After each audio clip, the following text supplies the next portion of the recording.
How to install One UI Glass icon on Android. This tutorial shows you how to customize your app icons with the glass icon style. First, open the Google Play Store on your Android device. Next, search for One Glass 8 in the search bar.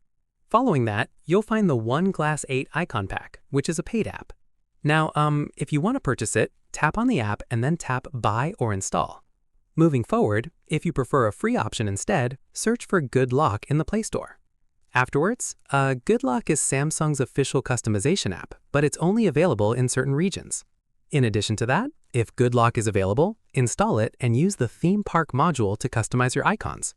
Once there, if Good Lock isn't available in your region, don't worry. Subsequently, go back to the Play Store and search for Icon Pack Studio or other free icon packs. Moreover, Icon Pack Studio lets you create custom icon packs for free with various styles. Afterwards, download and install your preferred free icon pack app. Then, open the icon pack app and browse through available Glass or One UI 8 style themes. Within the app, select the icon style you like and tap Apply. Alternatively, you may need to change your launcher to Nova Launcher or other custom launcher to apply icon packs. Once applied, your home screen icons will have the new glass icon look. And that's it. If this icon customization guide helped you personalize your device, give it a like. Subscribe for more customization tutorials and tap the bell icon for updates. See you in the next one.